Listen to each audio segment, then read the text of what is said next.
Hello and welcome everyone to this Warcraft replay, and welcome back to this particular Human vs. Undead series. This is going to be the ZOTAC finals, semi-finals 290, and this is going to be between World Elite's TeD, who's going to be spawning as the yellow undead player on the bottom left, and Rising Stars Though, who's going to be spawning as the purple human player on the top right. This map is on Twisted Meadows, and hopefully it'll be a relatively good game. I mean, in terms of length, maybe a little shorter than most, but oh well. I generally don't like casting very long games, especially since it pretty much looks like it's been elongated on purpose, or you know, it's because the map's just so big. But Twisted Meadows, it's been one of those maps that housed a very large amount of short games, so hopefully that will be the case here. Anyway, TeD is I can't really tell what he's gonna go for immediately. He's gonna go for a Death Knight for his first hero.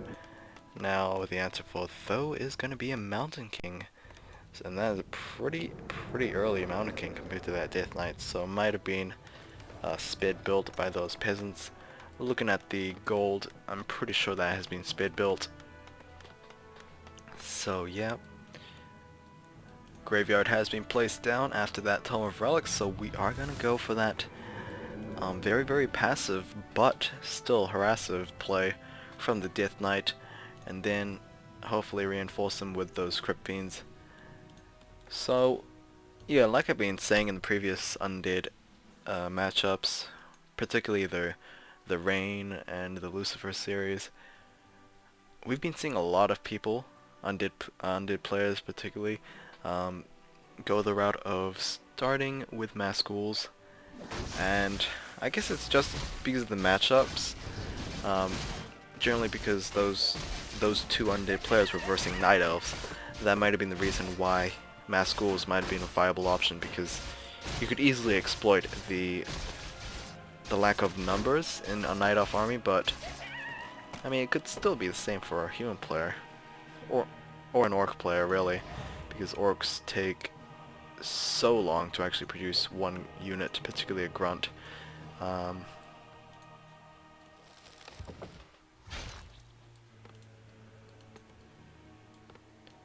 yeah, I'll actually check that right now. Okay, I'm back. Yeah. Kind of forgot where I left off, but I'm pretty sure I was meant to find the difference of building or training up a grunt and a ghoul. I believe a grunt takes like half a minute and a ghoul takes around 20 seconds. I believe it's 18. But yeah, mass ghouls versus grunts. I mean, it'll totally depend on the hero on that kind of scenario. Grunts, of course, cost a little bit more gold as well, so you generally don't see that many grunts compared to ghouls, so the ratio is kind of crazy. But yeah, that'll totally that'll totally rely on if we ever gonna get an undead versus an orc matchup. Footmen, well, I think they build the same amount of time as well as ghouls. Maybe they're 20 seconds and the ghouls are 18. But yeah, you can just mess up these guys so much, backed up by militia as well, so you generally don't see mass ghoul openings against these guys. Looks like Tho's gonna look to clear this place out, but it is currently infested by these skeletons, so yeah. Hopefully TeD can get a very good jack. He's probably waiting on that Magi or something, but he could probably get this warrior. Oh, he got a trapper instead. Probably should have waited for that ogre warrior, really. Those trappers aren't really valuable, but I guess it's just a safe investment in death coils. I mean, we usually see players just overestimate their amount of damage they do, or you know, the Mountain King himself can just use a Stormbolt to just quickly burst him down before coil gets to him, but yeah, just playing it safe a little bit and getting 2 trapper kills.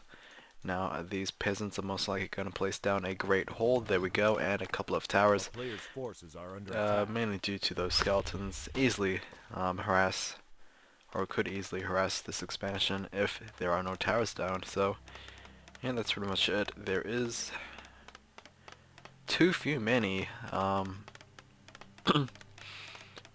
peasants though, so don't know what they're gonna be for.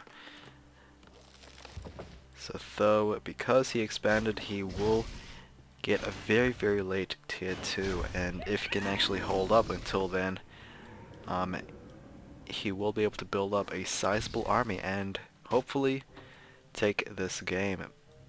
But on the other hand, TeD is going straight for a tier 3 jump, and he is placing down a slaughterhouse and still making those grip beans.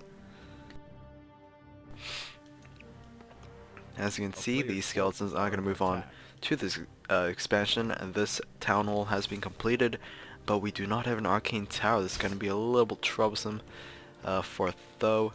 There we go with that arcane tower, but these peasants are going to be dealt a lot of damage. Not sure if it's going to kill anyone though, but you know, future skeletons will be able to just accumulate that damage.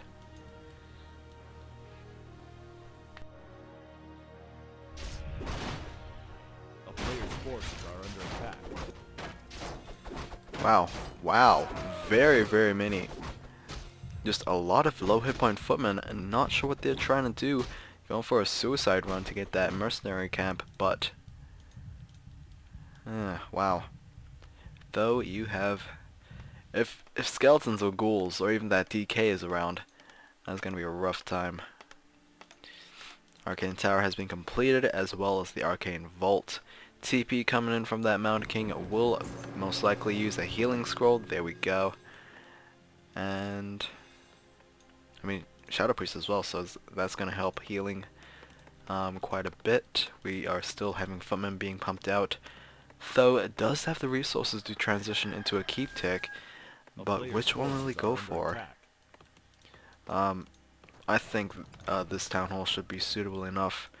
I mean, the army for Tho is pretty much going to hang around here, mainly due to that Arcane Vault. Oh, these footmen are taking tons of damage. Rock Golem's going to kill one, but will be redirecting his aggro to that Mountain King. It is going to be a Boots of Quathalas being picked up. So in terms of the quality of the item, it definitely could be better. Boots of Quathalas is probably going to be sold later on, as human players do not have agility heroes in their arsenal, so no way of heroes benefiting from that additional damage. Who knows, maybe the Mountain King might just keep it for that additional armor and attack speed, but no, he's gonna sell that, and I don't know what he's gonna do.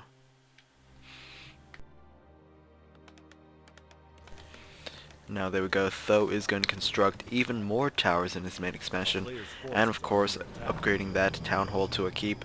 Oh, this footman is going to be chased down by TeD. Probably could survive unless a death coil comes in to kill him. We do have a lich out with a full stack +6 as well as an orb of corruption, so this pig is going to die, most likely turn into a pair of skeletons. And here we go with Tho. Now he's going to move out, he's going to stormbolt that lich. The lich is going to take tons of damage. Death coil is probably going to be used to heal him back up. We do have an ogre mauler coming in as well to provide additional damage, and TP switch most likely will not be coming in. Orb of corruption actually was switched instead, as the lich will be taken down level 1.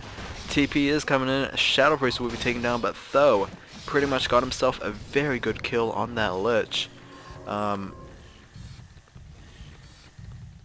Not sure the reasoning behind the Orb of Corruption switch right there. Honestly, a TP would have been able to save him, but that just did not happen. Lich will be revived very soon. It doesn't take that long, as he did die at level 1. Will we have a second hero? Generally we have a panda that could also complement well with that Mountain King, maybe, probably, but I don't know if there's ever going to be a second hero. It's probably going to be Player's a blood forces are mage. under attack. There we go with that keep tick. Will we have a second hero coming in? We do have the resources, or will he make those arcane sanctums? These fundamental militia are going to swarm in this orange creep camp, take out this rock golem creep, and hopefully get a good item after that, as it does look like these towers will be able to fend off against this attack.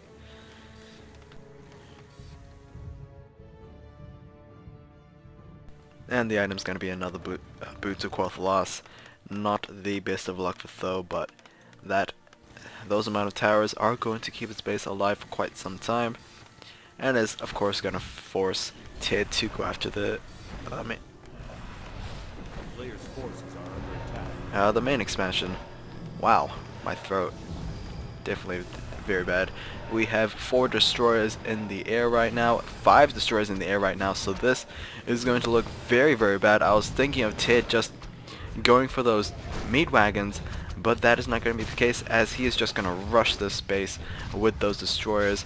3 towers already down, 4th one is going to go down right about now. A death coil probably going to be used to heal that destroyer back up, if only he had the mana to, but the destroyer will probably live on with 5 hit points. Frost Nova's coming in on those militia. We have a Mountain King trying to do the damage against that Death Knight. Death Knight is going to get taken down. Mountain King at level 5 will be able to use that TP scroll back to his main base and probably TP in with that staff. Who knows, as he does not have any regenerative items. Either way, Blacksmith's not going to be cancelled anytime soon, unless Tho realizes that. That was a very, very reckless move from TeD. The Mountain King was obviously visible. Rushing the space with 5 destroyers was probably unexpected, but I mean, what could you do with 5 statues compared to destroyers? So I can see, it was worthwhile reward. The only flaw I would have seen, or at least I saw, was that he lost that DK in the process, and that is going to be a very long revive time, as he did die at level 3. I can't remember if he had a TP scroll in his inventory, and if he didn't, he probably should have, as his original intent was going after this base. We're going to go triple aviaries from Tho, which I'm very surprised he is going, because his expansion is now taking quite a beating. But I'm just saying, I'm just surprised he's gone triple instead of double. The fact that he needs to answer back against these destroyers is understandable, but if he wants griffins, which is probably not cost efficient, he needs that blacksmith. And of course, Dragonhawk Riders, I don't think they need that blacksmith, and we're gonna go triple Dragonhawk Riders. Obviously, this is not gonna be a long-term investment. It's just there until TeD transitions out of destroyers, or reduces the amount where it's no longer meaningful to just triple pop these Dragonhawks. Either way, we're gonna move out. Not much of a ground army. It's primarily mercenaries for Tho. He does have 2 berserkers and an ogre mauler, but TeD, he does have those destroyers. He does have that abomination and crypt fiend army as well. So who knows how this will go? But if Tho loses this, he will be out of this series. And there we go with that berserker. Berserker is going to be taken down with a huge amount of mass focus fire. Frost Nova being able to do a lot of slowing on the army as well. 2 units go down, and there we go with the Banish Stormbolt combination. So, wow, very nicely done right there. We have a Nova Coil combination on top of that Mountain King. Those Dragonhawk Riders, how well will they do? There is 4 destroyers right here. They can easily be shackled, but they're not going to be shackled. Scourge Bone Chimes. Oh wow, it's a very, very, I guess, It's not a good item, but it's not necessarily a bad item. The only ones that will benefit from it would be that DK and the Abomination, so I guess the 200 gold is a better option.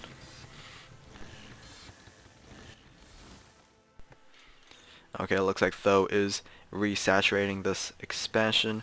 This gold mine will be down in about, I don't know, this one looking about 5 to 6 minutes.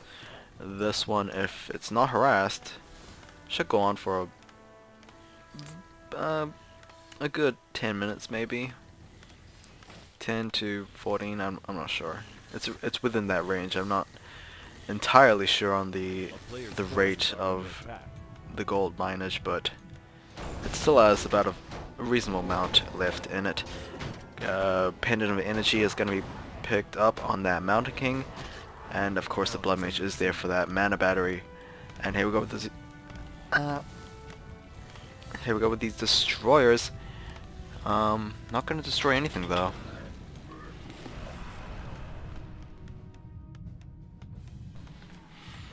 Looking to be a deadly combination. Banish Stormbolt was able to one-shot a Grip Fiend, so I'm actually rather anxious to see it once again. We have a second Abomination in TeD's army.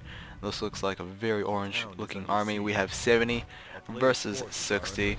So obviously the amount is favoring Tho, not only an army, but of course, well, mainly his army, because he only has five acolytes. Either way, Blacksmith is going to be finished right there. Dragon Riders have revealed themselves, but can they do much? They can pretty much shackle 5 out of 6, but no one could actually back them up. There we go with that 6th one. We should have a shackle sometime soon. We do have a level 2 on that Blood Mage, so he does have Mana Siphon available. We do not have shackles on these destroyers, primarily because, now that I remember about it, they are magic immune, so forgive me on forgetting about that. Either way, Dragon Riders are still very good units against these air units, as of course destroyers take additional damage from piercing, and I mean, they just attack very, very fast, including the high mobility as well. And there we go with that TP. It's going to be a regenerative scroll instead of a health pot. Tho is currently in some gold problems, so I can definitely understand that. Probably should pop that scroll though.